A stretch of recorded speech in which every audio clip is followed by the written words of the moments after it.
Sunday ശാലോമിലേക്ക് സ്വാഗതം. ഞാൻ Jose John Mallikassery.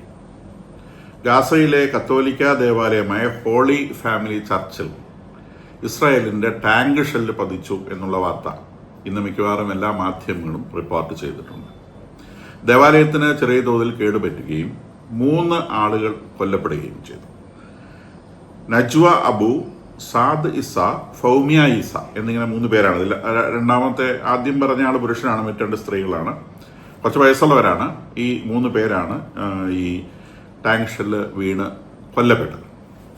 Pop Leo express deep sadness, അതീവ ദുഃഖം പോപ്പ് ലിയോ രേഖപ്പെടുത്തിയിട്ടുണ്ട്. കൂടാതെ മിക്കവാറും ഇറ്റലി പ്രതിഷേധം രേഖപ്പെടുത്തിയിട്ടുണ്ട്. പോപ്പ് ലിയോ സമാധാനത്തിലേക്ക് നീങ്ങണമെന്ന് ഇസ്രായേലിനോട് അഭ്യർത്ഥിച്ചിട്ടുണ്ട്. അതിനിടയിലൂടെ നെതന്യാഹു അദ്ദേഹം ഇങ്ങനെ സംഭവിക്കാനിടയായതിൽ വലിയ ദുഃഖം, deep sorrow, express deep sorrow, ദുഃഖം രേഖപ്പെടുത്തി. കൂടാതെ അവരുടെ വിദേശകാര്യമന്ത്രിയും ദുഃഖം രേഖപ്പെടുത്തുകയുണ്ടായി.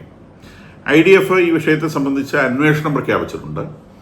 നെതന്യാഹു പറയുന്നത് ഒരു തരത്തിലുള്ള ദേവാലയങ്ങളെയും അവർ ലക്ഷ്യം വയ്ക്കാറില്ല. ഇതെങ്ങനെ സംഭവിച്ചു എന്നറിയില്ല എന്നാണ് നെതന്യാഹു പറഞ്ഞത്. IDF ഈ വിഷയത്തെ സംബന്ധിച്ച് അന്വേഷണം പ്രഖ്യാപിച്ചിട്ടുണ്ട്. എങ്ങനെയാണ് ഒരു ടാങ്ക് ഷെല്ല് അവിടെ വീഴാനിടയായത് എന്നുള്ളതിനെ സംബന്ധിച്ച് അന്വേഷണം പ്രഖ്യാപിച്ചിട്ടുണ്ട്. ഇതിനകത്ത് ഈ ദേവാലയത്തിൽ ധാരാളം ആളുകൾ ഈ യുദ്ധത്തിന്റെ കെടുതിയിൽ ആളുകൾ അധിവസിക്കാൻ സ്ഥലങ്ങളില്ല. അപ്പോൾ സ്വാഭാവികമായിട്ടും ഇതുപോലത്തെ സ്ഥലങ്ങളിലാണ് ആളുകൾ ഷെൽട്ടർ തേടുന്നത്. ഗാസയിൽ ഏകദേശം 1000 ക്രിസ്ത്യാനികളാണുള്ളത്. 1000 ക്രിസ്ത്യാനികൾ. അത് ഗാസ നിവാസികളാണ്. അവരെവിടെന്നെങ്കിലും പുറത്താക്കപ്പെട്ടു വന്നവരല്ല. അവർ ആദ്യകാലം മുതലേ ഗാസയിൽ നിവസിക്കുന്ന ആളുകളാണ്. നേരെ മറിച്ച് അവിടെയുള്ള പാലസ്തീനികൾ എന്ന് വിളിക്കപ്പെടുന്ന ആളുകളിൽ നല്ലൊരു ശതമാനം ആളുകൾ അഭയാർത്ഥികളാണ്. അഭയാർത്ഥികൾ എന്ന് പറഞ്ഞാൽ ഇപ്പോൾ ഇസ്രായേൽ രൂപപ്പെട്ട സ്ഥലത്ത് നിന്ന് പുറത്താക്കപ്പെട്ട് താമസിക്കുന്ന ആളുകളാണ് ഗാസയിൽ താമസിക്കുന്നവർ. അപ്പോൾ ഗാസ ശരിക്കും പാലസ്തീൻ അഭയാർത്ഥികളാണ്. നേരെ മറിച്ച് ഈ ക്രിസ്ത്യൻസ് ആയിട്ടുള്ള ആളുകൾ, ക്രിസ്ത്യാനികളായിട്ടുള്ള ആളുകൾ അവിടെ തലമുറകളായിട്ട് അധിവസിച്ചു വരുന്ന ആളുകളാണ്. അതുകൊണ്ട് തന്നെ അവരവിടെ നിന്ന് വിട്ടുപോകാൻ ഒരു തരത്തിലും തയ്യാറല്ല.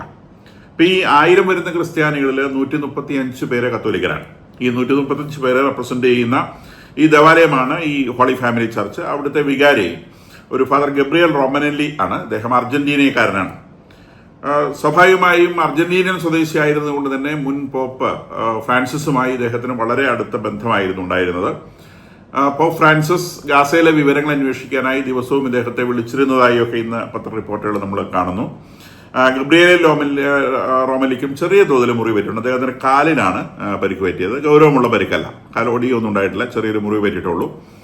പക്ഷേ അത് ഒരു ദേവാലയം ആക്രമിക്കപ്പെടുക എന്നുള്ളത് തികച്ചും സങ്കടകരമായ ഒരു കാര്യമാണ്. അപ്പോൾ ഇവിടെ ഷെൽട്ടർ എടുത്തിട്ടുള്ള ആളുകൾ ക്രിസ്ത്യാനികൾ മാത്രമല്ല, 135 കത്തോലിക്കർ മാത്രമല്ല ഈ ദേവാലയത്തിൽ ഷെൽട്ടർ തേടിയിട്ടുള്ളത്. ധാരാളം മുസ്ലിങ്ങളും അവിടെ ഷെൽട്ടർ തേടിയിട്ടുണ്ട്. അപ്പോൾ അവിടെ ഒരു കത്തോലിക്ക ദേവാലയം എന്ന നിലയ്ക്ക് അവിടെ ഷെൽട്ടർ നേടാൻ വരുന്ന ആരോടും അവർ നോ പറയാറില്ല. അവിടെ ധാരാളം ആളുകളുണ്ട്. ഇപ്പോൾ IDFന്റെ ഒരു പേര് വെളിപ്പെടുത്താൻ ആഗ്രഹിക്കുന്നില്ല എന്ന് പറയുന്ന ഒരു സോഴ്സ് പറയുന്നത് ഈ അവിടെ ഓപ്പറേറ്റ് ചെയ്യുന്ന ടാങ്കുകളൊക്കെ ആർട്ടിഫിഷ്യൽ ഇന്റലിജൻസ് കൊണ്ട് ഓപ്പറേറ്റ് ചെയ്യുന്ന ടാങ്കുകളാണ്. അത് മാൻഡ് അല്ല. കാരണം ഈ ബോംബുകൾ ഒളിപ്പിച്ചു വെച്ചിട്ടുണ്ട്. അപ്പോൾ ടാങ്ക് പോയിട്ട് ബോംബിന്റെ മേലെ കയറി കഴിഞ്ഞാൽ ആ ബോംബ് പൊട്ടി ടാങ്ക് നശിക്കാനും ആ ടാങ്കിനുള്ളിൽ ആളുകളുണ്ടെങ്കിൽ അവർ മരിക്കാനും സാധ്യതയുണ്ട്. അതുകൊണ്ട് ഗാസയിൽ ഓപ്പറേറ്റ് ചെയ്യുന്ന ഭൂരിഭാഗം ടാങ്കുകളും ആർട്ടിഫിഷ്യൽ ഇന്റലിജൻസ് ഉപയോഗിച്ച് വർക്ക് ചെയ്യുന്നതാണ്, അല്ലെങ്കിൽ റോബോട്ട്സ് ഉപയോഗിച്ച് വർക്ക് ചെയ്യുന്നതാണ്, കുറച്ച് ക്രൂഡായിട്ടുള്ള ഭാഷയിൽ പറയുകയാണെങ്കിൽ. അപ്പം ഇതും അങ്ങനത്തെ ടാങ്കാണ്. അപ്പം ഈ ടാങ്കിലേക്ക് എന്തെങ്കിലും ഒരു പ്രൊജക്ടൈൽ ഇങ്ങോട്ട് വന്നു കഴിഞ്ഞാൽ ആ വന്ന സ്ഥലത്തേക്ക് അത് ഷെല്ലുകളായിരിക്കും. അപ്പോൾ ഈ ദേവാലയത്തിന്റെ ഭാഗത്തു നിന്ന് എന്തെങ്കിലും ഷെല്ലുകൾ, ഇതിന്റെ പ്രൊജക്ടൈൽസ്, ഇവിടെ ഒരു കല്ല് വലിച്ചെറിഞ്ഞാൽ മതി. ഒരു കല്ല് എറിഞ്ഞു കഴിഞ്ഞാൽ എവിടുന്നാണോ ആ കല്ല് വന്നത്, ആ കല്ല് വന്ന ഡയറക്ഷനിലേക്ക് ഈ ടാങ്കിൽ നിന്ന് ഷെല്ല് പോകും.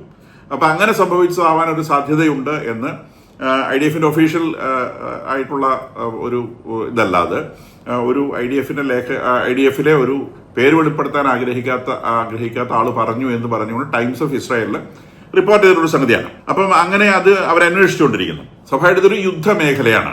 ഇപ്പൊ ഇസ്രായേലിനെ സംബന്ധിച്ച് ഇത് കാട്ടുതീ പിടിച്ചതുപോലെയാണ്. അവർ പട്ടാളക്കാരെന്ന് പറഞ്ഞു കഴിഞ്ഞാൽ സാധാരണ നമ്മൾ പോലീസുകാരുടെ മാതിരി ലാത്തിചാർജ് ചെയ്യുന്ന ആളുകളൊന്നുമില്ല. അവർ തോക്കും ബോംബും ഒക്കെ മാത്രമേ അവരുടെ ഉള്ളൂ, വടിയൊന്നുമില്ല.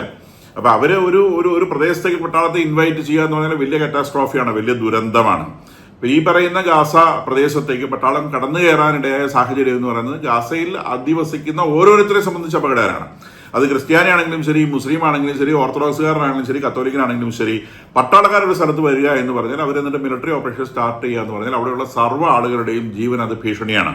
അപ്പൊ അവരെ ആ ഭാഗത്തേക്ക് ക്ഷണിച്ചു വരുത്തുന്ന ആ ഒരു പ്രവൃത്തി, അത് ഇസ്രായേലിന്റെ ബോർഡർ ക്രോസ് ചെയ്ത് അതിനകത്ത് കയറി അവരെ ആക്രമിച്ചു എന്നുള്ള ആ ഒരു പ്രവൃത്തിയാണ്. ആ പ്രവൃത്തിയുടെ കോൺസിക്വൻസ് ആണ് ഇപ്പോൾ ഇതിനകത്ത് ഇടപെടാത്ത ആളുകൾക്ക് പോലും അപകടം സംഭവിക്കാൻ ഇടയാക്കിയത് എന്ന് മനസ്സിലാക്കേണ്ടതുണ്ട്.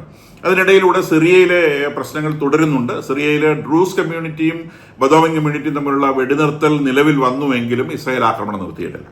ഇസ്രായേൽ ഇപ്പോഴും സിറിയയിലെ ചില കേന്ദ്രങ്ങളിൽ ബോംബാക്രമണം നടത്തുന്നതായി ന്യൂസുകളുണ്ട്. അപ്പൊ ഇതില് ഇസ്രായേലിനെ സംബന്ധിച്ച് അവർ നേടിയെടുത്ത മേൽക്കൈ ഒരു തരത്തിലും പിന്നോട്ട് പോകാതെ നിലനിർത്തുക എന്നുള്ള ഒരു സ്ട്രാറ്റജിയാണ് ഇസ്രായേൽ നിലനിർത്തുന്നത് എന്ന് വേണം വിചാരിക്കാൻ. അതായത് ആ ഏഷ്യയുടെ ആ ഒരു പ്രദേശത്ത് അറബ് രാജ്യങ്ങളുടെയും ഇറാന്റെയും മേലെ ഇസ്രായേൽ നേടിയെടുത്ത ആ ഒരു മേൽക്കൈ അത് ഒരു തരത്തിലും അവർ അയക്കാൻ തയ്യാറല്ല. അപ്പൊ ഈ പറയുന്ന സിറിയയെ സംബന്ധിച്ച്, സിറിയയുടെ ഞാൻ കഴിഞ്ഞ ദിവസത്തെ വീഡിയോയിൽ സൂചിപ്പിച്ചിരുന്നു, സിറിയയിൽ ശരിക്കും ഡ്രൂസ്, ഈ ഇസ്രായേലിനോട് അടുത്തുള്ള ഭാഗത്ത് ഡ്രൂസ് കമ്മ്യൂണിറ്റി സിറിയൻ ഗവൺമെന്റിനെതിരെ ഭീഷണി ഉയർത്തുന്നുണ്ട്. അതിന്റെ വടക്ക് ഭാഗത്ത് കുർദുകൾ പ്രശ്നം നടത്തുന്നുണ്ട്. ഈ കുർദുകൾക്ക് അമേരിക്കയുടെ സപ്പോർട്ടുണ്ട്. അപ്പൊ അതിന് നടുക്കാണ് ഈ അൽജുലാനിയുടെ ഗവൺമെന്റ് വരുന്നത്. ഈ അൽജുലാനി ഒരു പറഞ്ഞതുപോലെ സുന്നി മുസ്ലിമാണ്. സ്വാഭാവികമായിട്ടും ഇവിടെ 50-ലേറെ വർഷം, 1970 മുതൽ ഉള്ള 50-ലേറെ വർഷം ഇവിടെ ഷിയാക്കളാണ് ഭരിച്ചുകൊണ്ടിരുന്നത്. ഷിയാക്കള് എണ്ണത്തിൽ വളരെ കുറവാണ്, പക്ഷേ അവരാണ് ഭരിച്ചുകൊണ്ടിരുന്നത്. അപ്പൊ ഷിയാക്കളുടെ ആ ഒരു നെക്സസ് വെച്ചുകൊണ്ട് ഇറാൻ ഇതിനകത്ത് കയറി മേയായിരുന്നു. ഇപ്പം ഇസ്രായേലിന്റെ ഒരു ആക്രമണത്തിൽ ആ ഒരു ഷിയായുടെ മേൽക്കൈ അവിടുന്ന് ഒഴിഞ്ഞുപോയി. സ്വാഭാവികമായിട്ടും അൽജുലാനി എന്ന് പറയുന്ന ഇപ്പോഴത്തെ പുതിയ അൽസാറ അൽജുലാനി എന്നൊക്കെ വിളിക്കുന്ന അൽജുലാനി എന്നതിന് വിളിപ്പേരാണ്, അദ്ദേഹത്തിന് അവിടെ മേൽക്കൈ കിട്ടുന്നത്. അതായത് സുന്നികൾക്ക് മേൽക്കൈ കിട്ടുന്നു. അപ്പൊ സുന്നികൾക്ക് മേൽക്കൈ കിട്ടുമ്പോൾ സ്വാഭാവികമായിട്ട് സുന്നി രാജ്യങ്ങൾക്ക് അതിൽ താല്പര്യമുണ്ട്. പക്ഷെ എന്ത് പറഞ്ഞാലും ഇയാളും ഒരു തീവ്രവാദിയാണ്. അപ്പൊ ഇത് പതുക്കെ ഒരു മെറ്റമോർഫോസിസിലൂടെ മാത്രമേ ഈ രാജ്യം സ്റ്റെബിലൈസ് ചെയ്യപ്പെടുകയുള്ളൂ. ഈ സിറിയ സ്റ്റെബിലൈസ് ചെയ്യപ്പെടുക എന്നുള്ളത് യൂറോപ്പിന്റെയും അമേരിക്കയുടെയും ഒക്കെ വലിയ താല്പര്യമാണ്. കാരണം ഈ യൂറോപ്പിലെ കുടിയേറിയിരിക്കുന്ന അറബ് അഭയാർത്ഥികളിൽ ബഹുഭൂരിഭാഗവും സിറിയയിൽ നിന്ന് പോയവരാണ്. അപ്പൊ സിറിയ ഒരു സമാധാനത്തിലേക്ക് വരികയാണെങ്കിൽ സിറിയയിലെ അറബ് രാജ്യങ്ങളൊക്കെ വലിയ തോതിൽ ഇൻവെസ്റ്റ്മെന്റ് നടത്താൻ തയ്യാറാണ്.